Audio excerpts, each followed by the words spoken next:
Welcome to tonight's educational forum, sponsored by the League of Women Voters of Alabama, and really appreciate Adam Keller and Jennifer Sherer for coming to talk with us tonight about Union 101 for a Sweet Home Alabama. I love that title. And we believe in the League that governments must respect humans, labor, religious, political rights of all people. And Alabama is ultimately responsible for maintaining environmental standards as well as health, labor, and human rights that are more stringent than international standards or those of its trading partners. And that is actually a statement of the position of the National League, which flows down to all of us at the state and local leagues. So we stand in solidarity with unions because you're doing the right thing. And over the last several years, the state of Alabama has seen a surge in union organizing as workers are seeking to receive equitable and fair treatment from their employers. The Alabama government continues a long history of being fiercely anti-union and anti-worker. Alabama uses the term right to work in an attempt to obfuscate and confuse us into thinking that the state's acting in the best interest of workers, when in fact they're harming them.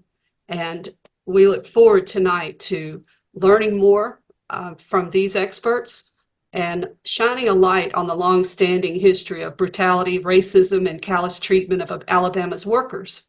And so with that, I'm going to hand it off to Adam, who is going to introduce our other panelist. Thank you so much. Hey, good evening, y'all. Thank you so much for being here. Thank you to the League of Women Voters of Alabama for hosting, and I really appreciate the invitation and always appreciate the opportunity to collaborate with my sister Jennifer from the Economic Policy Institute, who you'll be hearing from this evening. Don't forget, just some housekeeping, that the meeting is being recorded and you'll get a copy of it, so no worries there. You can share it with folks who maybe didn't make it tonight. Please do put your questions and comments in the chat. We're going to keep an eye out for that throughout the meeting tonight. And please do stay on mute if you don't mind, but feel free to raise your hand if you have a question, or like I said, put your stuff in the chat. Just to briefly introduce myself, I'm a lifelong Southerner, a father, a husband, and a working class activist. I've spent over a decade in the movement fighting for the better Alabama that I believe is not only possible, but necessary. I've worn and continue to wear a lot of different hats in the movement. In my day job, I'm a community organizer with the nonprofit coalition Alabama Arise, where we fight for poor and working folks in Montgomery. I helped organize our staff with the Communication Workers of America, CWA, Local 3908, and I'm really proud to be one of our reps on the bargaining committee. On the side, I work as a union stagehand with the International Alliance of Theatrical Stage Employees, IATSE, Local 900. We do the behind-the-scenes production work for events at the Von Braun Center and the Orion Amphitheater in Huntsville. And I'm proud to represent us at the North Alabama Area Labor Council, where I serve as a trustee and chair of our politics committee. And for the last 3 years, I've been a co-host and co-producer of the Valley Labor Report, Alabama's only union talk show, which airs on multiple radio stations. We're also online on YouTube, Facebook, and podcasts. And all that to say, I really love unions. I really love to talk about unions. So this was perfect. I love the invitation. I got my start as a high school history teacher, and I spent over 5 years representing Huntsville City Schools employees. History specifically, but education more generally, has always been really important to me because it opened my mind to new ways of thinking and shook me loose from a lot of the ways that I was raised. And I needed that. And that's why events like this tonight are so important, because it can really help empower folks to know the truth. I've been active with various campaigns, causes, and coalitions over the years because I figure we've got to try. Things can be better. They should be better. And it takes everyday people coming together to make things better.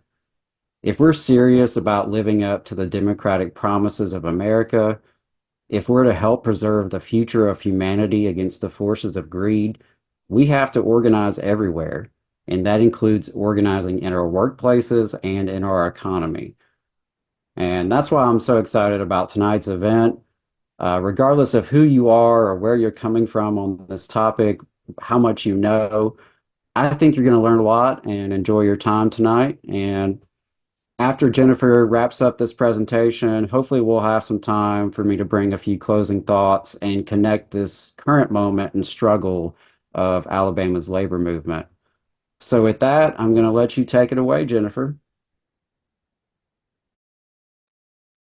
Thank you so much.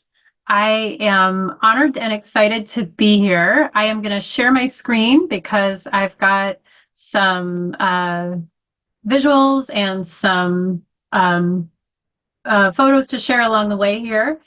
I'll quickly just let folks know where I'm coming from in terms of the organization I'm representing tonight. So I have been working in various parts of the labor movement for a long time, and was a director of the Labor Center at University of Iowa for a long time. And starting about 3 years ago, I have been at Economic Policy Institute. And so I'm here tonight on behalf of EPI.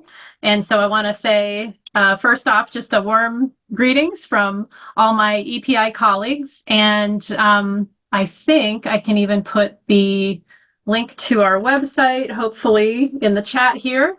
If folks are curious about any of the charts I show tonight or some of the topics we cover, there are many, many more data visualizations and reports covering the economic aspects of what we're going to touch on tonight on our website. So definitely recommend checking it out if you're not already familiar with EPI and some of the issues that EPI has been covering for a long time. And then also just want to acknowledge that part of how the invitation, I think, came to us tonight and the collaboration with League of Women Voters, thank you for hosting us, is that EPI supports a network of state and local groups fighting for an economy that works for everybody in states all over the country. And one of those groups includes Alabama Rise. So great to have Adam and others helping get all of us connected. So tonight we have an ambitious but limited by time agenda. Some of what we're going to try to cover is just, some basic questions. What is a union? And what is a labor union in particular in the context of how unions have evolved in the context of the United States in our history? What difference do unions make in our economy for individual workers and their families, but also more broadly? How do they shape outcomes that we can see sometimes in data and definitely in people's experiences?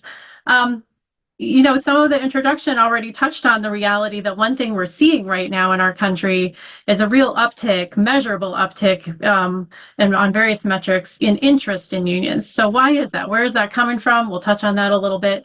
But given that uptick in interest, why, compared to a lot of countries around the world, and depending on how you look at comparing different states, why can't more workers who are interested or wish they had a union get down that path to having one? And what are some of the policy obstacles that we still have standing in our way in our country?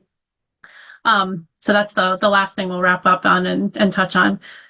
Want to say that part of what we have been focusing on at EPI, especially the last few years, and one of the things that I joined EPI to work on was specifically thinking about states and local governments and the roles that they play in either making it harder or easier for workers to use their collective power together, to come together and improve their working conditions and improve their communities and their economies. And we call this our Worker Power Project. The reason we call it that, has a lot of roots in our own labor history. And part of our theory of the project and the theory of the case here at EPI is that we know that the number one problem with our economy is how unequal it is. Many, many ways to measure that. Again, I would send you to our website if you want to look at some of the ways our economists have measured it. But we know we can't change that without addressing really deep deeply rooted in longstanding power imbalances. So we can't win racial and gender or economic justice without changing that power dynamic. And that includes changing the power dynamic that people experience in their workplaces, in most cases where there's a real imbalance of the kinds of power that our current legal frameworks give to employers versus workers, and the imbalance of power in our economy overall. This quote that's up here comes from one of the very important labor leaders of the 20th century. Some folks may have heard of A. Philip Randolph before. He was a Southerner initially, fled some very horrendous working conditions that he was experiencing in Florida in his young life in the 1920s, moved to Harlem and ended up helping to launch the organization of what became at the time a very large new union representing Black workers who were porters and maids on the railroads all across the country. And the union that he helped found and lead ended up becoming also the backbone of the 21st century or the 20th century civil rights movement in many ways, with really robust organizations in key cities all across the country that form the basis for major mobilizations, beginning to make demands about equality in the workplace and eventually equality in our political system by the mid-20th century. So always want to start by honoring some of that history and some of that legacy.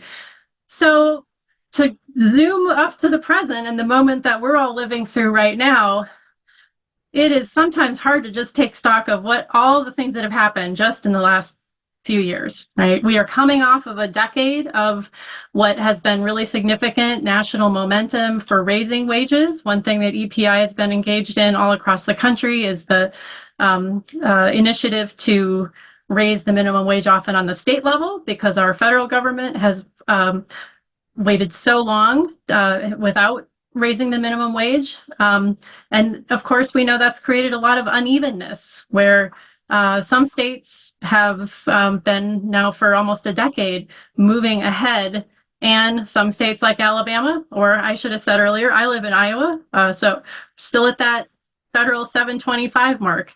We got a lot of unevenness and variation in our economy because of that. And of course, a pandemic, which really threw into very high visibility the power imbalances workers are often experiencing in their workplaces, and the types of risks that workers were asked to take, often without both protection for their own health and safety or monetary compensation for the kinds of situations folks were put in. And so lots of these factors combining, decades of stagnating wages in many cases, growing awareness of how unequal our economy is, plus the pandemic which really heightened the urgency in many cases across a lot of industries for workers recognizing that, as the sign says in one of the photos up here, we're worth more, right? And workers beginning to consider, what's the path to changing some of this? Well, one path we know historically and in the present that has been an effective vehicle for workers changing some of these conditions is labor unions. And, just a very small subset and sample of some of the headlines we've seen across the country just this past year already. And of course, lots of activity, I would say nationally and internationally important organizing activity going on among workers in Alabama. Y'all are really at the center of a lot of potential turning points in our labor markets. And, I think we'll come back to this before we wrap up tonight. But, I think that folks know that the UAW organizing at some of the major auto plants is certainly grabbing a lot of national headlines. But I think it's worth acknowledging that going back a few years, lots of workers in Alabama have really been laying the groundwork for some of those breakthroughs.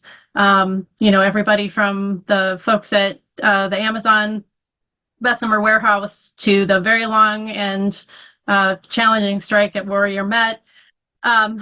Healthcare workers, right? There is a real rich labor history in Alabama, and of course, often workers going up courageously against some very, very tough conditions and opposition when they organize.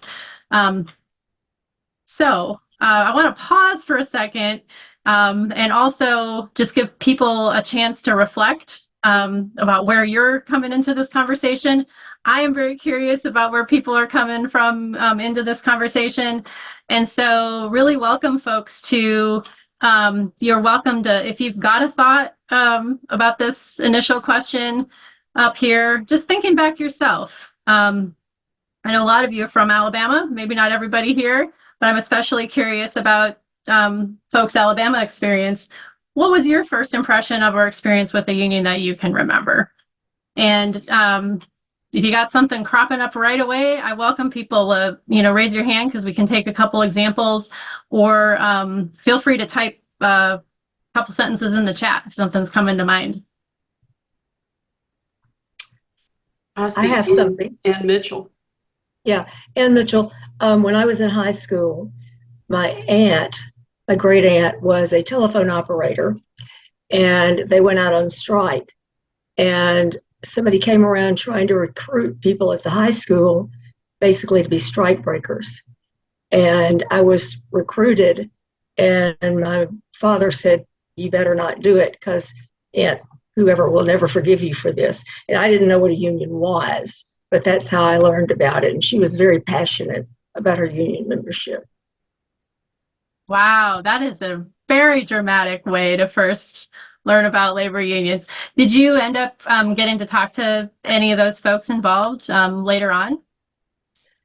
No, just her. I mean, I was 15 or 16 years old, so I didn't really know any of the others. But I just remember being told, how serious this was for her, and being very impressed by that.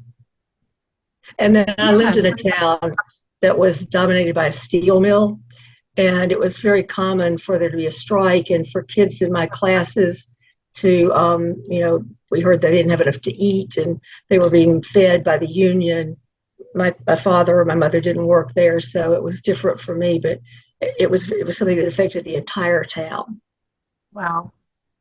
Yeah, those are very, very significant and deep-rooted experiences. And I think even just the couple examples you shared, can show how people, often generationally within families are handing experiences down, and how entire communities, right, are affected by the conditions or the labor struggle to try to improve conditions that might be happening, especially when it's a major employer involved. Yeah, thank you for sharing those. And I think Roger's got a hand up too. Yes, I think one of the big problems with the unions is the media, because the first thing they want to yell is communism. You hear it all the time. And then they yell Jimmy Hoffa. And because of the going through the Bobby Kennedy trials or whatever. And somehow we need the unions need to get a hold of the narrative on this. It's like Alabama, we had 2 or 3 places vote union. It was a big deal. It was a big success. And all of a sudden, Kay Ivey shoots her big mouth off with 14 other southern states saying, well, we don't want unions in this state. Basically, they don't want any improvement on citizens in this state. They just want to make sure that big corporations come down here so they can negotiate and keep minimum wage and have the taxpayer pay the welfare and the food stamps. That's the deal. Roger, I was going to say, I think that's something we'll be talking about tonight, and how, the opposition has rallied around fighting unions at every step of the way. And something else that your comment brings to mind is that a lot of people's first impressions or experiences with a union is often in the media, especially these days where less and less of us have those generational connections, right? We don't have aunts and uncles and fathers and grandfathers that have those union stories as often, folks my age and younger. And so a lot of people are getting exposure through the media, which to your point is not always a good thing for us. I actually remember first learning about a union through sports media, through ESPN, because I heard about Mhm. collective bargaining happening with athletes. Right. But yeah, that was the first I had heard of it. But yeah, I appreciate you sharing that, and also appreciate the comments earlier about those experiences. Like you said, Jennifer, a really dramatic way to learn about unions as a young person. Thank you. I'm taking just a glance at the chat here of, other folks in the group who have, direct personal experiences and family experiences. And I think everything Adam is saying is exactly true, right? That it's less and less common because of some of the trend lines we're going to look at in a second here. So part of the reason we're here, right? Thinking about what is the knowledge that a lot of people might be lacking if they haven't had the opportunity to hear directly from a family member or have the experience themselves of what it was like to be part of a union. And maybe all they're hearing is something they caught from intentionally anti-union messages that are often being circulated on behalf of employers. So I'm going to dive into a few of the first, just what I call union basics. When I talk about unions tonight, the way that generally I'm going to be defining them is that it's really any situation where two or more workers are coming together to try to improve their conditions in some way.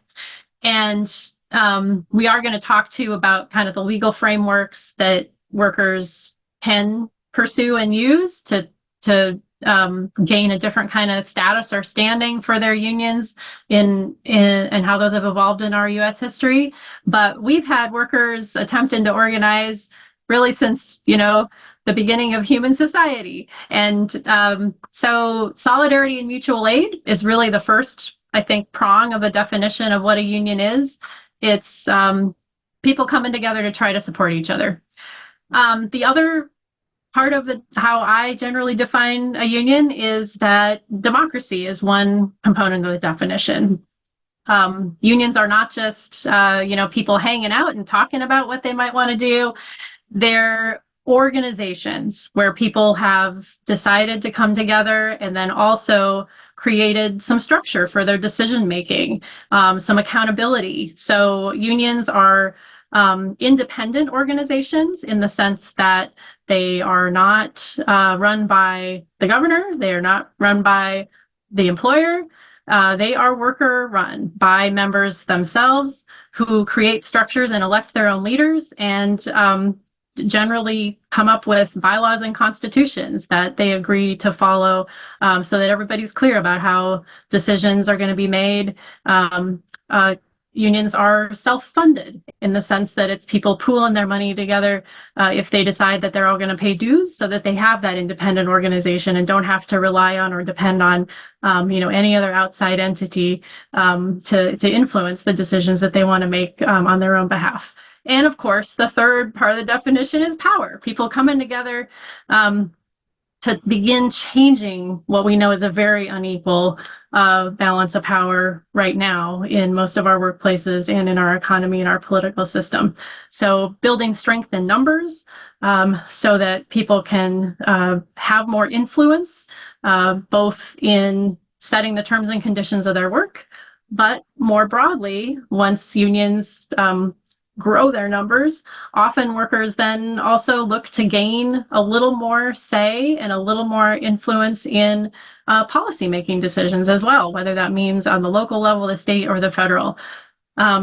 Many unions are affiliated with larger national organizations, but not all. We'll touch on that a little bit. So that's not necessarily a requirement for the definition, but it is the reason workers do sometimes decide to become part of bigger umbrella national unions is that it increases their collective power in some spheres. And this is one of the charts that I pulled right off of our EPI website from some of the reports our economists have put together in recent years. And it's one that I think is a good way of summarizing some of what we've seen happen in our U.S. economy over approximately the last 100 years. This one goes back to a little bit before 1920. And the top line here is a measure of one way to measure inequality in the economy. So it's the share of income that's going just to the top 10%, measured based on looking through income tax returns, starting when the U.S. first implemented a federal income tax. And so, you see that blue line up there at that percentage point, up in the mid to high 40s. And then you see it come down in the mid 20th century for a brief period of time. And then, certainly for all of my lifetime, starting this upward trend again, where we're back to some levels of inequality that look very much like what people associate with the sort of era of the robber barons in the early 20th century. And the red line that's plotted against this for comparison purposes here is the percentage of workers in the country who were union members during that same period of time. So, the red line had this sort of opposite contour to it. And, these are two different measures of two different things. But the folks who first put these two measures together, I think we're clearly trying to illustrate something that we know to be true in our economy, which is about the impact of workers' collective power. That when workers have a little bit more collective ability to go to the bargaining table and also to influence political and policy decision-making in our country, they've been able to just a little bit mitigate some of the very vast inequality embedded in our system, and to demand a bit more of a fair share of the wealth that they produce. When that collective power wanes, when union membership begins to on that downward slope, inequality quickly begins to rise again. And so this is just to sort of set the stage for part of EPI's commitment to focusing on the policy framework that surrounds unions is how central this question of whether workers will have some collective power in the economy has been to the outcomes that we see. And again, I'll say, folks are curious about lots more of this. There are tons of things on our website, and then our state groups like Alabama Rise have their own state level analyses of many of these trends. But one thing we see over and over again that lots and lots of economic data confirms is that unions, when workers are able to come together in greater numbers, have positive measurable impact, not just on how much a given worker is making in a given workplace, but broadly in the economy. So even workers without unions end up benefiting when a significant number of workers organize in their region or in their state, because there are spillover effects, and employers respond to the labor market when one group of workers is able to raise their wages by knowing that they have to compete a little bit more intensely to recruit the workers that they need. Unions also have very measurable impacts on racial and gender equity, helping to close gaps that we know are still embedded deeply in our economy due to discrimination.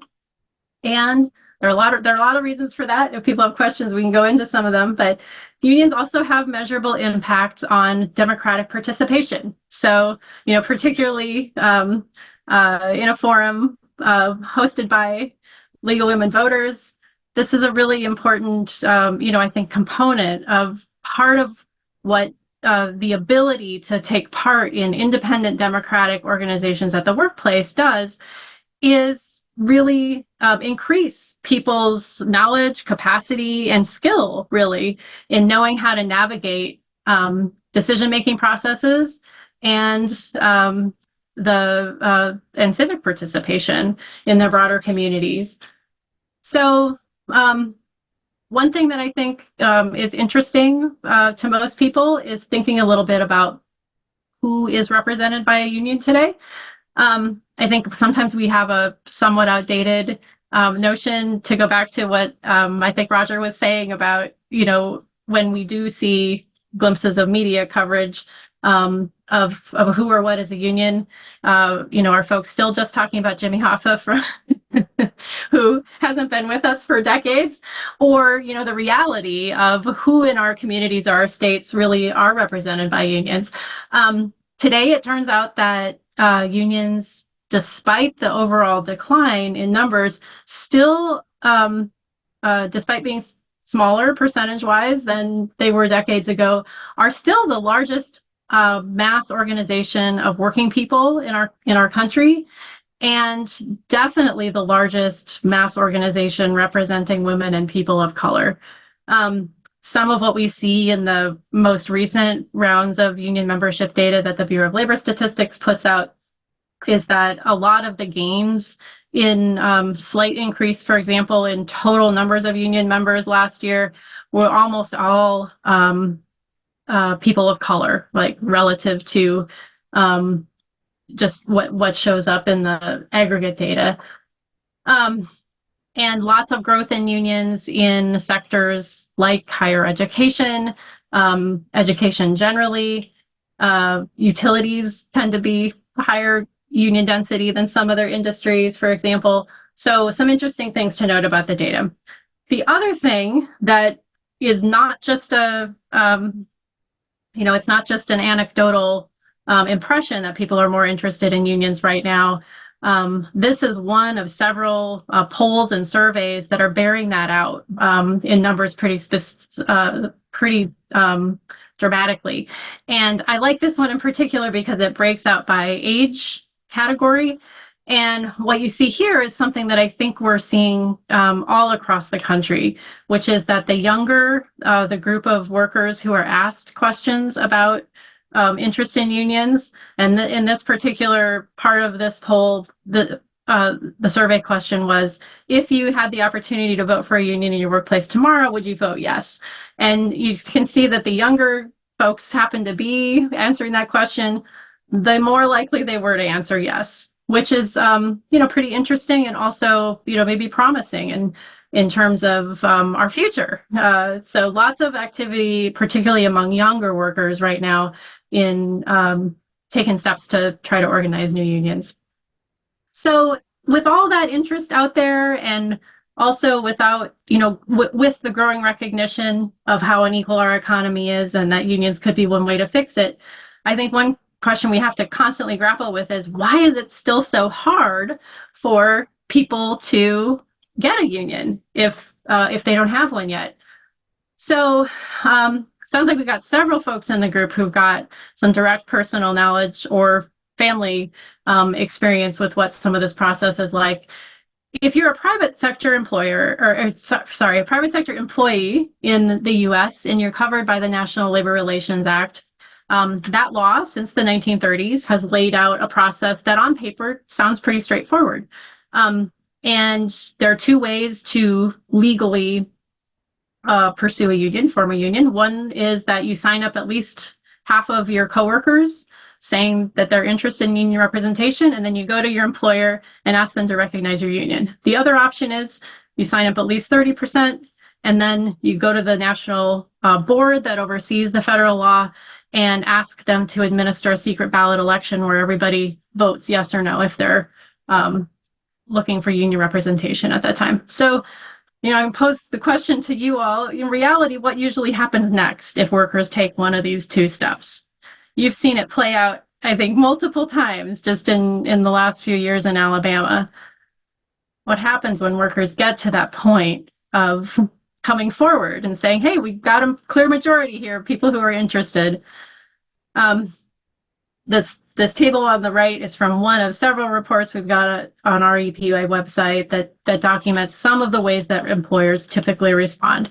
And also really the reality that employers can respond with very aggressive anti-union forms of retaliation, in some cases illegal retaliation, and are often very intent on doing that because they know that the law we have in place is not particularly strong in the sense that, again, it says on paper that all workers who are covered by this law, if they're working for a private employer, have the right to take this step and the right to try to form a union. But if the employer breaks the law and doesn't respect that right, the most that generally happens is that the board has the authority to tell them to stop doing it. So it's not a particularly strong incentive or disincentive for employers to follow the law.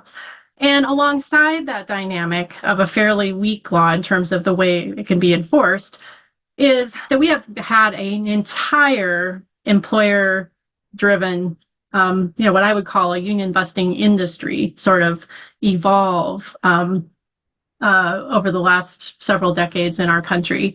So employers will often hire law firms, consultants who are literally specialized in nothing but telling an employer all the steps they can take to make it as hard as possible for workers to exercise that right to pursue a union.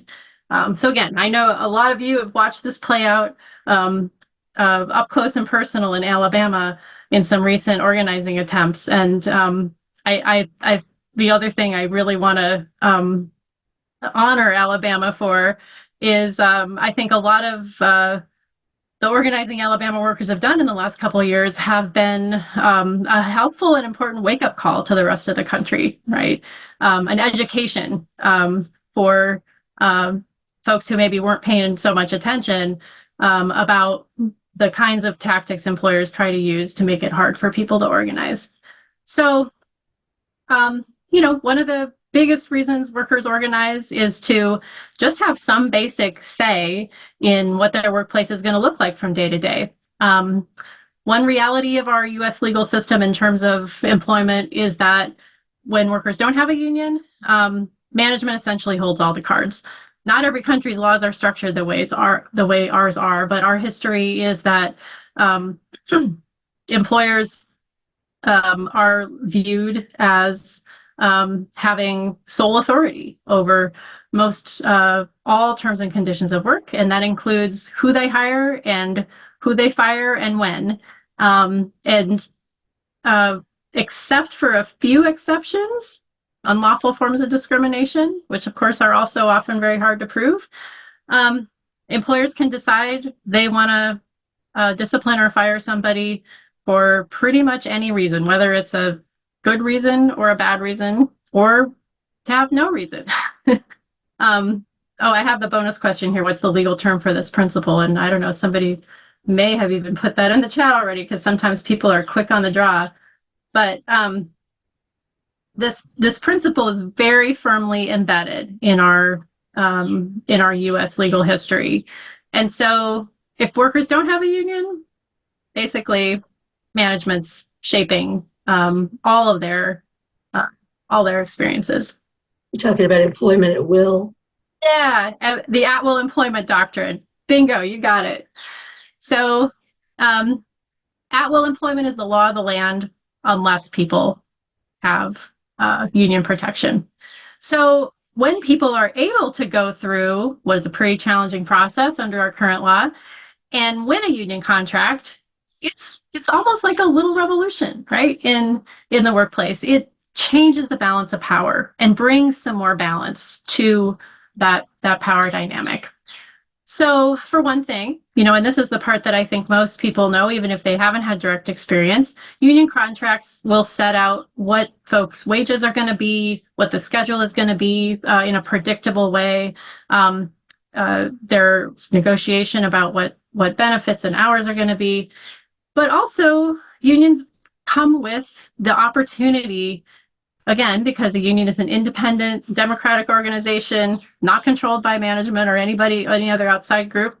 So union members decide and have the opportunity to elect their own leadership structure and really create their own enforcement mechanisms within their workplace. So a lot of times, the folks who are coworkers who take on those roles might be called union stewards. There are different names that different unions use for these roles, and officers. And under our labor law, one of the really important facets of our labor law is that once you're in one of those roles, through the eyes of the law, you are legally the equal of management when it comes to enforcing the contract and working out solutions around problems that arise. So outside of a union contract, this kind of power does not exist for folks. And where does the contract come from? That itself is a process that any union that forms partly determines themselves, but a very typical process that a lot of unions often go through is that there's a means of assessing what the most common and important concerns of a group of workers are. Some unions use surveys to do that, or lots of meetings or small group discussions, and bringing all those concerns together into and then turning them into proposals that the union takes as a group to the discussions with management, or what are known as the contract negotiations. Most unions elect or select, depending on whatever their process is, a subset of folks to represent them on a committee that then sits down in the formal setting with management. And again, once you've gotten to the point of winning a union and having your union legally certified, part of what shifts the balance of power is that the law requires management to sit down with you, bargain in good faith, and that through the eyes of the law, again, you are on equal footing in that negotiation, and that the goal, the expectation, and the legal requirement is that management is supposed to be working with you to seek what ends up as your collective bargaining agreement, which is a legally binding contract covering whatever you all have decided to agree to put in it. So what's in a union contract? That again depends. Very common, of course, that union contracts include wage schedules and benefits and health and safety. Many of the things on this list, but really the sky's the limit in the sense that contracts are often tailored to a particular workplace or particular industry. And, coming out of the pandemic, there were unions that have opened up negotiations about different kinds of hybrid work arrangements or remote work that maybe weren't a consideration 5, 6, 7 years ago. So contracts are reflections of priorities that both the union representing workers and management representing the employer are going to bring to the table. And so they can really be malleable over time. And ideally, if things are working well, they're mechanisms for solving problems and setting out really clear rules and guidelines that everybody can understand and follow. So the other thing I always like to touch on, at least briefly, is the reality that the evolution of the U.S. labor movement, the continued evolution of the U.S. labor movement right now as we speak, continues to generate new and changing organizations, right? So there are many, many different unions in our country, and definitely lots of unions that have a presence in Alabama. This little snapshot here of a few union logos is a sample, but definitely not all of just some of the national unions that we have in our country that often then in turn have local or state or regional branches located in different parts of the country. To make a very, very long story short, given our time constraints tonight, I think really the main thing for people to know if you are beginning to do increasing work with unions or, thinking about reaching out more actively to pull unions into coalitions that you're working on, is that there are lots of different unions, but also there are some really important commonalities across most unions. I like this union triangle because I think it's a good summary of different unions might emphasize one side of this triangle over another at different times for different strategic reasons, but almost all unions have a commitment to some version of these three types of activities. And those include, of course, organizing. We've been talking about that a little bit already. How do workers come together if they don't yet have collective organization? Representation, which would mean unions, once they are formed, are accountable to their members and are often spending a significant amount of time and resources and energy on making sure that the contracts workers have already bargained are being respected and being enforced. And that if somebody has a problem, there is somebody from the union leadership or staff who is there to assist them and try to resolve that problem. And then political and community action, because again, workplaces don't exist in a vacuum, in isolation, and the decisions that local, state, and federal governments are making definitely shape what people find to be possible at the bargaining table and what might be happening to a particular sector or industry for sure. And then, of course, unions have lots of layers of organization often. I think Adam mentioned in his own introduction that one of the many hats that he wears is as an AFL-CIO leader on the local level. So the AFL-CIO is the largest of multi-union federations. It's not a union itself, it's a coalition of many unions who have joined forces to be part of a multi-union body that then creates a place for people to come together across industries and talk about their issues, but also join forces and unite, particularly in some cases around policy issues and around election campaigns and things where unions want to pool their resources together. And the AFL-CIO, one important reason to talk about it in a venue like this has a state chapter in every single state across the country. So there is a state federation of the AFL-CIO in Alabama and every other state. And then on the local level, also has branches that bring multiple unions together for coalition work and solidarity purposes.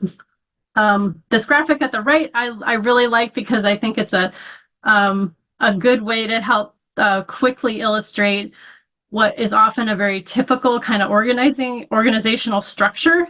And using my own union at EPI, when I started working, folks had already unionized and bargained a contract with our employer.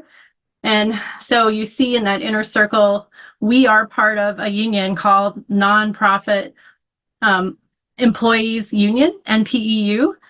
That our little union, which is made up of now several nonprofit groups of workers who have organized around the country, we affiliated with a larger national union. That's the IFPTE acronym you see. They got a lot of alphabet soup in the labor movement, but that stands for International Federation of Professional and Technical Employees. So, our nonprofit co-workers, having formed their own union, decided that it was important to affiliate with a national group that gives us more strength in numbers, helps us with making sure that we have legal expertise when we need it, staff when we need help to support us in bargaining with technical processes that maybe not all of us individually are familiar with, and all that kind of good stuff. And in turn, the IFPTE is one of the many national unions that is part of that big federation, the AFL-CIO. So, wherever I or one of my coworkers live across the country, we have the opportunity to then be part of our state federations of labor or our local labor councils. And so, I usually go to my local labor council meetings just about every month to be part of that community of union members and to work on initiatives together at the local level. Unions are democratic bodies and are accountable to their members. A lot of complicated structures that might look different across a different union. And this slide is just to give people a glimpse of how that might look in a different union. But as a reminder that if you're working with unions, they are going to have their own decision-making processes. And I always say the best advice if you're getting to know the labor movement for the first time is just to ask people questions, because most people love talking about their experience and explaining who their members are and where they work and what they do. It can be really fascinating, but also helpful to knowing if you're working in coalition with folks. And again, lots of different ways, labels or titles that each union might give to people. but the general principle that union members decide who their leaders are at the local level through elections. Those folks, if the union is large enough to have the resources pooled together, may also hire staff. And so those might be folks that you encounter if you're working with unions.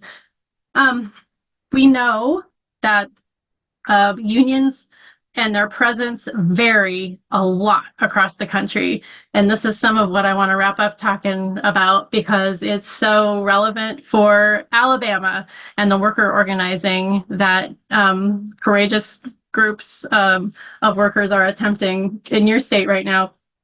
So this is from our latest visualization of the state-by-state union membership data that the Bureau of Labor Statistics puts out every year. And, you can see that there really are only 2 states in our country now that are at that approximately 25% union membership level. And they jump right out. It's New York and Hawaii. And everywhere else in the country is somewhere else on that spectrum. And the paler the state gets, that's the lower the percentage of union members right now. And you can really see regionally in the South that, and the West, there is history behind why those states look different. I'm curious if anybody has an idea or a kind of rough notion of what percentage of Alabama workers have union coverage right now.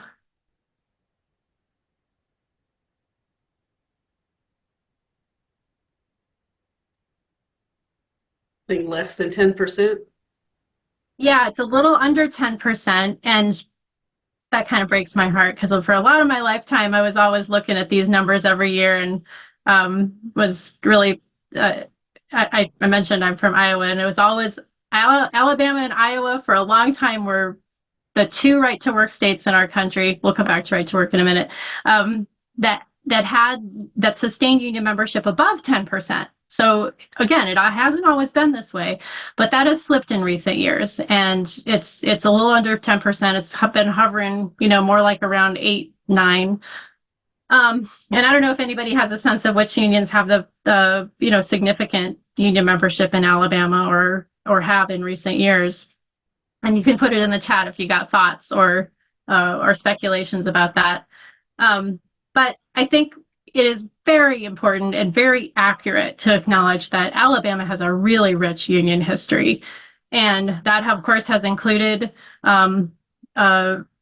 successful organizing among workers that has then often, in some cases, been crushed or repressed actively by combination of employer retaliation and, in some cases, outside state assistance with that repression. And today's workers are obviously making more of that history every day, right now as we speak. And one of the reasons it has been so difficult to organize and remains difficult, somebody put this question in the chat just a second ago, the history of unions in Alabama, especially the ties to Jim Crow, right? That I'm going to put a link to one of the reports my colleague just published recently. This framework and this history that I've been talking about in terms of federal labor law, which was passed in 1935, I'm going to give away the answer so we keep zooming ahead here, is part of the backdrop. But it's only a backdrop to many things that states have done, often to try to weaken or undermine what that federal law passed in 1935 intended to do. So there are 3 things. I mean, there are a lot of things to know about the NLRA. This is my attempt to boil it down to just 3 things that help us, I think, get a glimpse and understand some of this history. And one is that the law really did, in combination with the very, very intense worker activity that was happening all over the country, including in the South in the mid-30s, transformed the economy. Private sector union density tripled in the decade after the law was in place. It helped accelerate or pick up where lots of organizing had already been kicked off. The law also had discrimination built into it. It excluded many Black, brown, and women workers not by saying it was going to exclude people on the basis of race and gender, but by designating occupations that would not be covered. And those occupations included domestic work, agricultural work, healthcare at the time. That was later changed, but it took many decades, and public employees, such as teachers. And when you think about who is in those occupations, there is no question, and in fact, the congressional record shows very clearly that Southern congressmen at the time insisted on these kinds of exceptions deliberately to maintain racial hierarchy and to prevent Black workers in particular at the time from organizing. The other thing to know about this federal law is that the law we have today in place in 2024 is not the same one fundamentally that was passed in 1935. It was very significantly weakened after World War II by amendments. Taft-Hartley was the name of the amendment based on the congressman who proposed it, made a lot of changes to reconfiguring the options that workers had for collective activity, and also strengthening the types of steps that employers could take to make it more difficult for workers to organize. And those racist, very clearly, intentionally racist occupational exclusions in the 1935 labor law further extended into the next major employment law that Congress passed, the Fair Labor Standards Act, which is the law that was for the first time setting a minimum wage, overtime standards, and child labor protections in our country. And again, congressmen explicitly excluded occupations that were primarily, highly disproportionately, jobs worked by Black and brown and women workers. And guess what? Almost a century later, most of those exclusions and weaknesses are still embedded in our federal law, which means a lot gets left up to states. So workers excluded by these occupational exclusions did not just sit back and say, that's fine with us. Of course, workers continued to organize even when the law did not clearly protect them. And everybody from public employees to healthcare workers, to farm workers, to domestic workers, has continued to organize. And in some cases, on the state level, workers have made breakthroughs and begun to gain some similar protections to those that other private sector employees have had, but definitely not all over the country. And of course, this iconic photo, the one that's second from the right, of the Memphis sanitation strike, is always a reminder that that was the strike where Martin Luther King was assassinated, supporting those sanitation workers in Tennessee who were organizing a union, asking the city of Memphis to recognize their union, and being denied and rejected because, of course, their occupation not covered under federal labor law, and Tennessee had not put any framework or protection in place for public employees. Yet today in 2024, still the same situation, right? Still no protection for public employees in Tennessee, and as well in Alabama. So millions of workers still lack rights under our legal system unless state or local governments act, including the occupations listed here. Public employee rights in particular, we have a just unbelievable uneven patchwork across the country. Some states have developed fairly strong frameworks for collective bargaining and union rights for public employees. Some states have no framework whatsoever, and some have taken the opposite step and outright banned public employees in their states from collective bargaining with their employers. The other thing that states did after the 1935 federal labor law was passed was they tried a lot of things and continue to try a lot of things to try to undermine that law. The one approach that really took off in popularity and stuck because it was declared constitutional, and then in the 1947 amendments to labor law that I mentioned was outright sanctioned by Congress, was what are known as so-called right to work laws. So these are state laws that legislatures have passed very clearly and deliberately to try to make it more difficult for workers to exercise their union rights by prohibiting unions and employers from negotiating what are called union security clauses, or the expectation that everybody who comes into a workplace covered by a union contract will be part of a union, versus an open shop situation where employers can divide people, actively encourage people not to be part of the union, and really weaken the collective strength that workers are trying to build. So this is our current map of the right to work landscape. Of course, Alabama has had one of these laws on the books for many decades. I'm going to skip through a couple of those. And more recently took the extra step that a handful of southern states have done to even go further and embed this impediment to unionization in the state constitution. So absolutely, this history continues up to the present. You all had to face a new version of this state trying to interfere in people's labor rights in your legislature this year.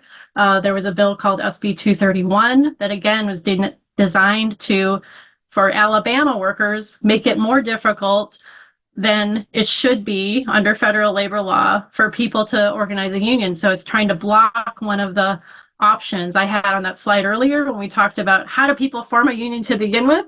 One of the options federal labor law says everybody should have is signing up a majority of your coworkers and going to your employer and saying, hey, we got a very clear majority here. People want to unionize. Let's sit down and start bargaining. Alabama passed a law trying to tell employers that they can't do that anymore, even though it's a right under federal law. And if they do, the state will deny them any kind of state economic development funding. So, this is the other thing that's on this slide as a reminder, is that these laws do not come out of nowhere, and they are very much being pushed in a coordinated way by industry-backed right-wing groups. This is a bill that has been cropped up at in the list of priority legislation of a group called ALEC that some folks are probably familiar with, the American Legislative Exchange Council, which really actively goes to state legislators and hands them examples of anti-worker policies that they are trying to push on behalf of industry groups. So, to sum up in a, sort of very, very broad brushstrokes here, we know that our current economy, and particularly the choices that states are often making, continues to be shaped by centuries of very unequal power and policy choices. And I want to shout out one of the newer reports we have on our website called Rooted in Racism, which is focused specifically on taking a look at the Southern economic development model and the policy choices that some Southern states have made, rooted very clearly in white power structure, attempting to hang on to that power even after slavery was abolished, even after Jim Crow was officially at the federal level made illegal, but trying to maintain those same power relations through economic policy. And so this report is authored by my coworker Chandra Childers, and I'll make sure I put the link to it in here, because I think it is a real helpful sort of eye-opening account for folks of how those choices over decades have continued to shape the experience of all workers in most Southern states, and generating outcomes that are not creating shared prosperity, but instead deepening inequality and deepening poverty for everybody, Black, white, and brown. And so, of course, this moment that we're in holds so much challenge, but also so much opportunity. And, I think part of what we are seeing is the intensifying recognition and demand of workers that they know that things are out of whack in the economy. They know that the only way to fix it is to take matters into our own hands and to come together and build organizations where we can shape and have a voice in what we want to see, at work, what we want to see in our state houses, what we want to see in our economy. There are also really significant opportunities being opened up by the way that federal investments are reshaping our economy right now. And I think it's worth noting, some of the UAW organizing in the auto industry is being shaped by that as well, right? The slight shift in commitment to rebuilding our U.S. infrastructure, rebuilding our manufacturing sector is also shifting the balance of power and opening up opportunities for workers to say, these jobs that we know now are going to be here because we've got a clear commitment from our federal government that is absolutely spurring huge, massive private investment in a lot of U.S. industry. The jobs that are being created from that process need to be good jobs. And we know that the only way they're going to become good jobs is through unionization. So I want to wrap up, and this is really sort of like a food for thought question. Some of you may know some of the work of Robin D.G. Kelley. He's a historian who's written a lot about U.S. labor history, but particularly looked at multiracial organizing in Alabama's past.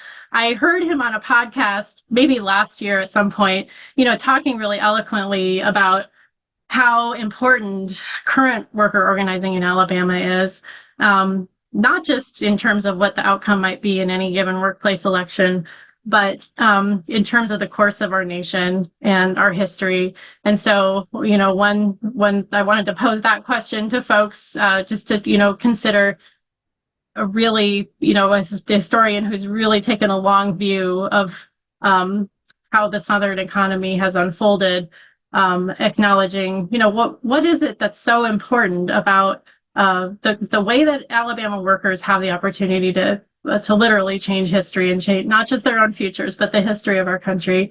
And also pitch back to all of you, what organizing or policy campaigns do you think are most important to focus on in your state right now? You got a lot going on, and really grateful to be here to be part of your discussion, and also just want to honor and share my admiration for all the work many of you do through a number of organizations. So I will pause because I think I know there have been some questions probably accumulating in the chat, and I think we're going to have a chance to get some thoughts from Adam and Kathy before we wrap up. Yeah, Jennifer, one question Roger posed is, do we have a chart at EPI that shows the poverty rate of the states who have right to work laws? Like any resources around that to kind of show the correlation between anti-union laws and the increases in poverty? So that I thought was a great question there. And as you mentioned earlier, Kathy mentioned the roots of anti-union attacks and their roots in Jim Crow. And something Kathy mentioned, how can collective bargaining ever be banned? Good question. You have any thoughts on that, Jennifer? Yeah, it is a good question. And, nobody can ultimately, of course, ban anybody from unionizing, but they can create consequences that people are afraid to have to deal with. So, a state like North Carolina, for example, where the state legislature for a long time has had on the books a statute that says public employees and employers are prohibited from entering into a collective bargaining agreement. It's not the public employees in North Carolina are continuing to organize, and so they find alternative means if they can get folks together into a collective organization. And there are public employee unions in North Carolina, but their employer is definitely not going to be willing to sign a legally binding contract with them because they know the state would nullify it. And so people use other means to try to bring their collective voice to the process. In some cases, they might have more informal agreements on if they can, build enough collective power to convince a local employer that they should sit down and talk to them. The same is true in Alabama, is my understanding, right? You don't have quite the same level of outright state prohibition, but you also don't have a framework that is clear or that obligates public employers to recognize and sit down and enter negotiations with public employees. And so folks who are in that limbo where they're not covered by the federal labor law or their occupation is still left out, have to use sort of alternative pathways, which can be done. And there are unions who for a long time have been effectively continuing to bring people together even under those challenging circumstances. Yeah, and I wanted to mention the United Campus Workers here in Alabama as a good example of that. They're doing a lot of organizing at the public sector level with higher education. So definitely a good example there. So I'll wrap us up here with just some final thoughts here on behalf of the North Alabama Area Labor Council. Ultimately, I believe a better community, a better state, a better country, a better world, it's all possible, but only if we, the people, come together and fight for it. Throughout the history of our country, change has come from the bottom up.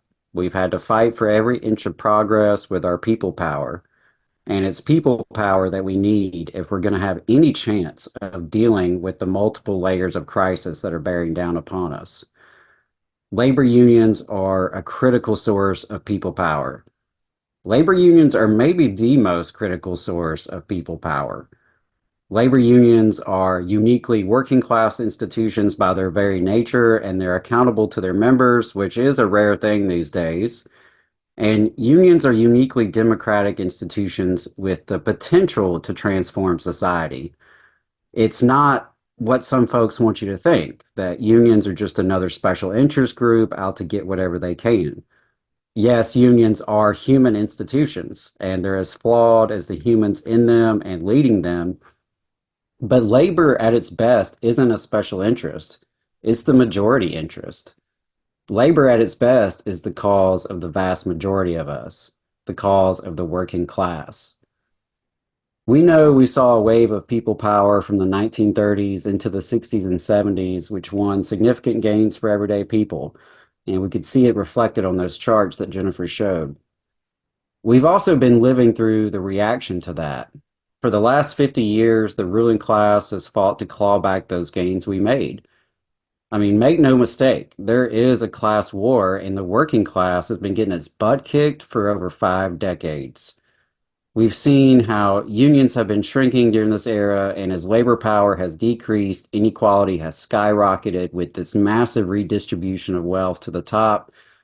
We've seen the concentration of wealth and power at the expense of the rest of us.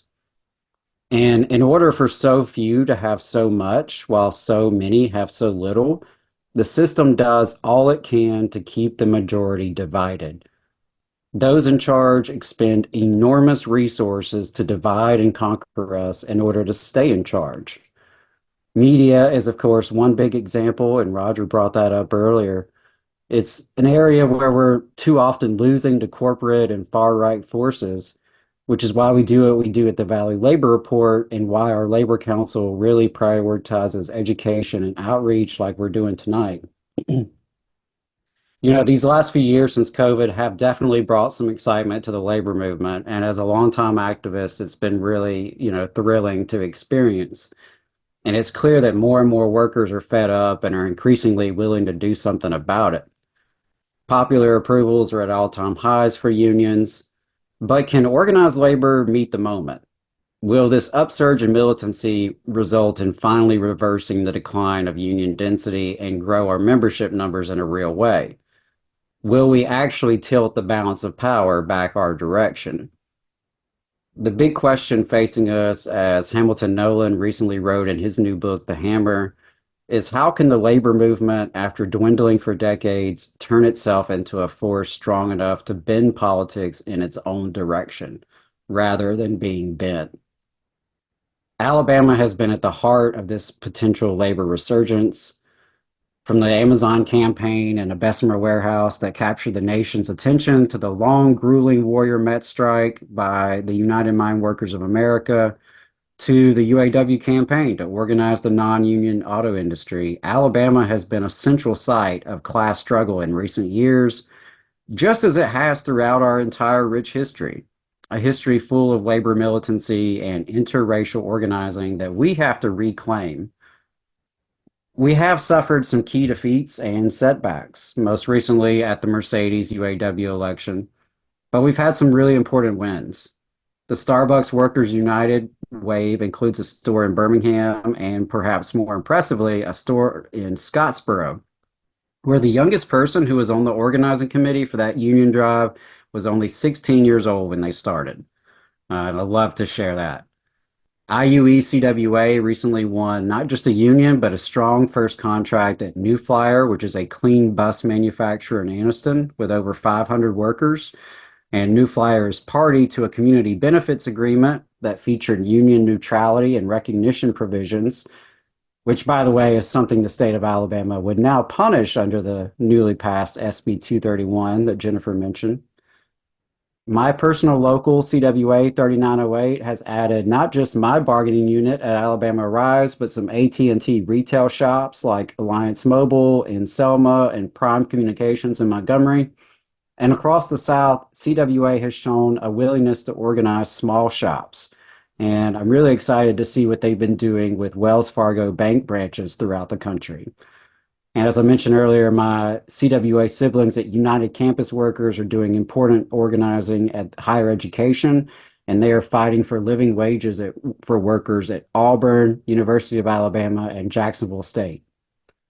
And despite the setback in Vance, UAW is committed to fight the good fight down here for the long haul. And they have another campaign that is still active at Hyundai in Montgomery. And I also know that workers in other places like Toyota Mazda and Huntsville are signing cards as well. The UAW's fight to organize the non-union auto plants in the South is one of the most important struggles for organized labor in this region since Operation Dixie in the 1940s. And these brave workers will need strong support from community coalitions if they're going to win the voice on the job that they deserve. The forces against labor and against workers in Alabama can seem overwhelming, with not just fierce resistance from the companies, but their alliances with virtually all of our civil society, from local and state government officials to the broader business establishment, to faith leaders even, and community institutions, to various forms of media. But we can no longer allow Alabama and the South to be a bastion of anti-union reactionary dominance. The workers need the broader community to be successful with these campaigns, and the broader community needs these workers to win these campaigns. We have to have coalitions bigger and stronger and more diverse than the other side can assemble, and I know we can do that. So please feel free to reach out to me if you have any questions. I'm also happy to connect you to an organizer if you're interested in a union in your workplace. Whatever your role may be, I hope you'll consider joining our coalition Alabama Rise if you're not already a member. You can join with a donation of any amount at alarise.org. And as a member, you'll be eligible to vote on our upcoming issue priorities and stay informed with our news digest and legislative updates. We really appreciate the support of Arise from Kathy and Tara and the rest of the folks at the League. Y'all do great work. You're great folks, and we appreciate y'all's support so much. So please do join as an individual member and consider getting your church, your local union, or your other organization to join the 150 member groups that are already in our coalition, because we really need your help to fight poverty at the public policy level here in Alabama.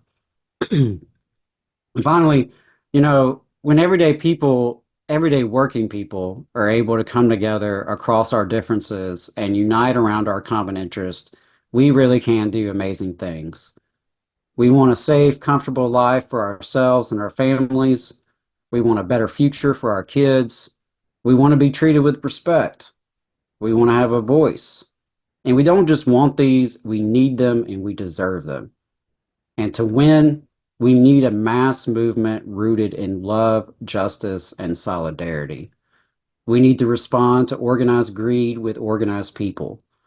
We need to respond to organized hate with organized love. To build a future we can believe in, we have to organize and we have to fight. It's the diverse working class majority that spins the wheels of our society and creates such vast wealth.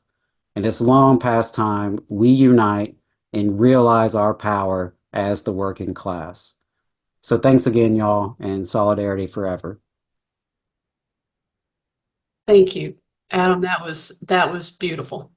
I wanted to thank you and Jennifer for tonight's just really very important presentation. And I'll bring her back on just for a second, because I want to thank you both. And this, one of the reasons we do these educational forums is to understand the issues that are affecting Alabama. And I'm always looking at stuff through the lens of the ballot box.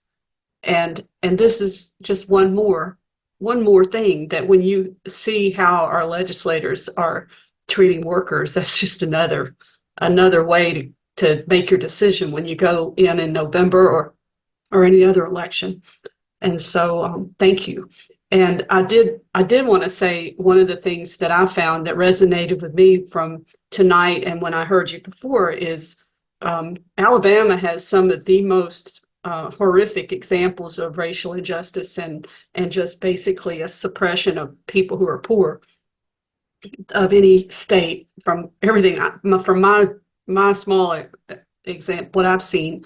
But we've also got some really great examples, and you just look at what's happening in Congressional District 2 as an example of sometimes we win, and that's where I do keep the faith, because I feel like you talk about what you said was both of you were is knowledge is power, and as we stand together as a collective, then we're a lot stronger as we stand together, and we can't be divided, and because that's going to make us stronger. And I appreciate both of you, and I appreciate everybody that's attended tonight.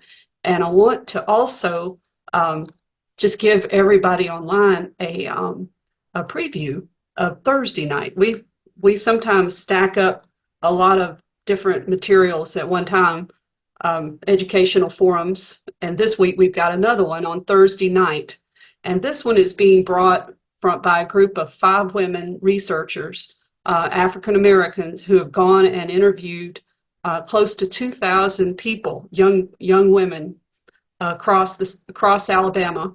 And they're going to give us information that I think is going to be really vital for us to be able to advocate and to meet the needs of the people who, especially in Congressional District 2, which is where we're looking this fall. But I've just put the link to register, and I would invite everybody, if you're not registered, and if you go ahead and register, we'll send you the link to the recording.